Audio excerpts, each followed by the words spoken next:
Et allez, c'est reparti pour une nouvelle polémique instrumentalisant la lutte contre l'antisémitisme. Cette fois, c'est l'action de militants grenoblois contre un DJ set de Barbara Butch sur laquelle s'est jetée toute la clique habituelle, de l'extrême droite à la gauche molle, en passant par l'extrême centre. Comme d'habitude, les faits sont déformés pour faire passer une action politique de boycott culturel en une agression antisémite. C'est le retour des heures les plus sombres, un autodafé symbolique. On connaît la chanson. Alors, rappelons les faits. Ce qui est reproché à Barbara Butch, c'est deux choses.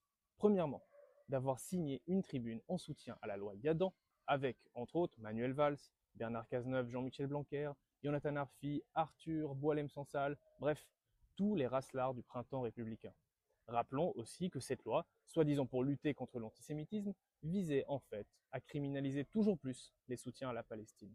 Deuxièmement, on lui reproche d'avoir été mixé dans les jardins de la résidence de l'ambassadeur français à Jaffa en juin 2025, alors que le génocide à Gaza avait déjà fait plusieurs dizaines, voire centaines de milliers de victimes. L'été 2025, c'est la période où des ONG et l'ONU alertaient sur la politique d'extermination par la faim organisée par l'État israélien. Alors, que les choses soient claires, ce n'est évidemment pas parce qu'elle est juive que le set de Barbara Butch a été visé. D'ailleurs, toute la gauche l'avait défendue contre les attaques antisémites et lesbophobes qu'elle s'était prise de la part de l'extrême droite après la cérémonie d'ouverture des Jeux Olympiques. Elle avait notamment été défendue par la France Insoumise. Si son set a été visé, c'est parce qu'on est un certain nombre à trouver que, après 3 ans de génocide, soutenir une loi qui criminalise ceux qui s'y opposent et aller mixer devant des officiels en Israël n'est pas quelque chose qu'on peut laisser passer, a fortiori dans nos espaces de gauche. Le boycott culturel est parfaitement légitime, et en particulier quand on sait l'importance du pinkwashing pour la propagande israélienne. D'ailleurs, tous ceux qui hurlent en ce moment, on ne les a pas entendus protester contre les multiples tentatives de censurer Médine.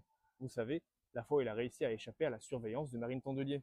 On ne les a pas non plus entendus quand la mairie de Paris a fait annuler une rencontre avec Judith Butler en décembre 2023. Comme quoi, c'est pas tant le fait d'être juive ou queer qui compte réellement là-dedans. Ce qui compte, c'est les positions politiques qu'on tient.